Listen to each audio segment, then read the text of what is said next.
Assalamualaikum warahmatullahi wabarakatuh. Kami dari kelompok 7. Kali ini kami akan membahas tentang teori pendekatan negara dengan analisis kasus PT Asuransi Jiwasraya Persero. Sebelumnya perkenalkan, saya Dinda Rifah, kemudian ada Nurfian Risyawati, Fenya Altasya, dan Kania Dwi. Terungkapnya kasus salah kelola usaha PT Asuransi Jiwasraya telah menyita perhatian publik. Jiwasraya berubah menjadi PT Asuransi Jiwasraya pada 21 Agustus 1984. Dalam perjalanannya, kondisi usaha Jiwasraya sempat membaik pada tahun 2011 meski turut terdampak krisis ekonomi tahun 1998.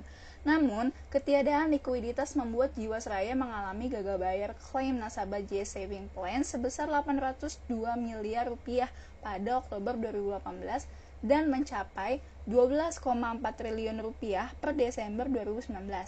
Kasus ini berawal dari PT Asuransi Jiwasraya yang tengah mengalami kesulitan kinerja, kemudian menjual produknya J Saving Plan dengan cost of fund yang sangat tinggi di atas bunga deposito dan obligasi. Akhirnya memaksa PT Asuransi Jiwasraya mencari investasi high return.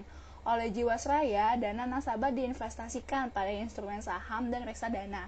Saham-saham yang beresiko inilah yang mengakibatkan negatif spread pada dan menimbulkan tekanan likuiditas PT Asuransi Jiwasraya yang berujung pada gagal bayar.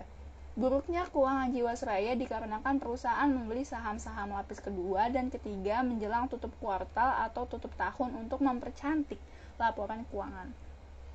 Badan Pemeriksa Keuangan (BPK) menemukan harga saham tempat Jiwasraya berinvestasi selalu melompat menjelang tutup tahun, dan kemudian saham tersebut dijual lagi pada 2 Januari tahun berikutnya. Karena saham yang dibeli di bawah harga pasar, maka pada laporan keuangan akhir tahun akan tercatat hasil investasi Jiwasraya menguntungkan. Namun, sebenarnya perusahaan sudah mengalami kerugian. Jaksa Agung Burhanuddin menyatakan PT Asuransi Jiwasraya Persero melakukan pelanggaran prinsip kehati-hatian dalam berinvestasi sehingga mengakibatkan kerugian negara sebesar 13,7 triliun rupiah. Akibat kesalahan investasi, penuntasan hukum akan menjadi langkah bijak dan menarik dikaji guna menempatkan sifat kesalahan sesuai proporsi hukumnya. Dugaan korupsi kasus Jiwasraya dalam pengelolaan dana investasi menjadi bagian penting yang dapat diteliti dan ditelusuri kebenaran hukumnya. Pemeriksaan kepada jajaran direksi guna menemukan titik terang hukumnya menjadi persoalan publik bagaimana menilai suatu nilai kerugian dalam hukum. Selanjutnya, konsepsi teori. Pertama, pandangan utilitarianisme. Utilitarianisme ini berangkat dari fakta bahwa setiap individu selalu menginginkan kebahagiaan dan menghindari penderitaan. Begitu pula jalan masyarakat yang selalu membutuhkan kebijakan yang berkeadilan sosial dan menghasilkan utilitas terbesar di masyarakat. Masalahnya, banyak pemangku kebijakan mementingkan kepentingan pribadi. Negara sebagai fasilitator harus mampu bermediasi dan berkoordinasi menyeimbangkan kekuasaan kelompok dalam masyarakat. Selanjutnya, PT Asuransi Jiwasraya merupakan satu-satunya perusahaan asuransi jiwa milik pemerintah Republik Indonesia atau BUMN, dan perusahaan asuransi jiwa terlokal terbesar di Indonesia. Saat ini, Jiwasraya memiliki kantor pusat Bancassurance dan Strategi Aliansi, kantor pusat program manfaat karyawan, 14 kantor wilayah, 71 kantor cabang, dan 494 unit kerja area dengan dukungan 15.000 agen di seluruh Indonesia. Pendekatan asuransi Jiwasraya dengan utilitarianisme adalah asuransi Jiwasraya ini melakukan kekeliruan dalam memakai PSAK sebagai pedoman akuntansi perseroannya, sehingga kerugian atau keuntungan yang diperoleh tidak akurat atau overvalue atau undervalue. AJS tidak dapat mengembalikan dana nasabah dan adanya dugaan korupsi khususnya dalam pengelolaan dana investasi sangat merugikan nasabah dan merugikan khalayak banyak. Berikutnya kita masuk pada bagian pembahasan. Menurut paham utilitarianisme, kegiatan bisnis dianggap baik apabila kegiatan tersebut dapat memberikan manfaat bagi konsumen dan masyarakat secara luas. JS Saving Plan yang dikeluarkan oleh PT Asuransi Jiwasraya atau AJS dari sisi rasionalitas memiliki tujuan yang sangat mulia, yaitu memberikan program perlindungan terhadap nasabah dalam bentuk simpanan dengan manfaat yang tinggi. Tingginya manfaat dari JS Saving Plan tersebut tentunya diikuti dengan besarnya biaya yang harus dibayar kepada nasabah peserta program tersebut. Manajemen AJS akhirnya menempatkan dananya pada saham lapis 3 atau sering disebut juga sebagai young stocks atau small cap stocks. Nilai saham di mana dana JS Saving Plan ditanamkan ternyata terus merosot sehingga menyebabkan kerugian hingga triliunan rupiah. Akibatnya yang dirugikan adalah para nasabah Jiwasraya secara keseluruhan karena mereka tidak dapat menarik dananya kembali.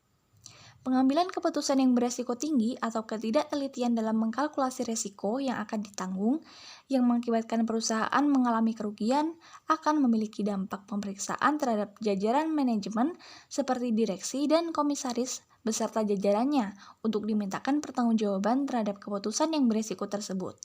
Dalam pasal 97 ayat 3 UU PT disebutkan bahwa anggota direksi bertanggung jawab secara pribadi atas kerugian perseroan bila mana bersalah atau lalai menjalankan tugas pengurusan dengan itikat baik dan penuh tanggung jawab. Apabila dikaitkan dengan paham utilitarian, maka manajemen PT Asuransi Jiwasraya dianggap tidak melaksanakan etika bisnis dengan baik karena telah merugikan nasabahnya serta mengurangi kepercayaan masyarakat terhadap produk asuransi secara keseluruhan. Dapat kita lihat pada grafik di samping, pada tahun 2018 terjadi penurunan yang signifikan diakibatkan karena terjadi penurunan guaranteed return atau garansi imbal hasil atas produk JS Saving Plan. Kemudian di tahun yang sama, OJK mengenakan denda administratif sebesar Rp175 juta atas keterlambatan penyampaian laporan keuangan tahun 2017. Kantor Akuntan Publik atau KAP memberikan opini tidak wajar pada laporan keuangan Jiwasraya di tahun 2017 karena perusahaan hanya mencatatkan liabilitas manfaat polis masa depan sebesar Rp38,76 triliun yang seharusnya Rp46,44 triliun. Kemudian, PwC juga mengoreksi laporan keuangan 2017 dari laba Rp2,4 triliun menjadi Rp428 miliar. Jiwasraya tidak dapat membayar klaim polis jatuh tempo nasabah JS Saving Plan sebesar Rp802 miliar pada Oktober 2018. Jiwasraya hanya mampu mendapatkan Rp1,7 triliun dari penjualan sebagian saham dan reksadana yang bisa dijual karena harganya anjlok serta masih terdapat Rp8,1 triliun di 26 saham dan 107 reksadana yang tidak bisa dilepas. BPK menyebutkan Jiwasraya melakukan investasi aset beresiko untuk mengejar imbal hasil yang tinggi sehingga mengabaikan prinsip kehati-hatian. Selanjutnya, pada tahun 2019, total klaim jatuh tempo yang gagal bayar mencapai Rp12,4 triliun. Jiwasraya membutuhkan dana sebesar Rp32,89 triliun untuk memenuhi rasio solvabilitas atau risk-based capital sebesar 120%. Selanjutnya, pada tahun 2020, Kejaksaan Agung meminta BPK untuk memulai audit investigasi Jiwasraya dan OJK. Klaim nasabah yang akan jatuh tempo hingga akhir tahun 2020 mencapai Rp16,1 triliun dan indikasi kerugian negara sebesar Rp13,7 triliun akibat gagal bayar polis. Keputusan yang telah diambil oleh pihak manajemen AJS, baik direksi maupun komisaris, seharusnya sudah melalui tahapan-tahapan yang dalam SOP yang berlaku. Jika tidak, hal tersebut akan merugikan orang banyak. Bahkan dalam pasal 97 ayat 3 UU PT disebutkan bahwa anggota direksi bertanggung jawab secara pribadi atas kerugian perseroan bila mana bersalah atau lalai menjalankan tugas kepengurusan dengan itikat baik atau good faith dan penuh tanggung jawab. Lalu dalam pasal 155 UU PT, pertanggungjawaban direksi atau komisaris atas kesalahan dan kelalaiannya tidak akan mengulangi pertanggungjawaban di bidang pidana. Lalu solusi yang bisa kami sarankan adalah mematuhi batasan-batasan yang sesuai dengan perundang-undangan dan peraturan lainnya yang berlaku, dan mediasi atau koordinasi negara agar menjamin kompromi dan menjamin keseimbangan kekuasaan kelompok di dalam masyarakat. Sekian dari kami, kurang lebihnya mohon maaf. Wabillahi taufiq wal hidayah. Wassalamualaikum warahmatullahi wabarakatuh.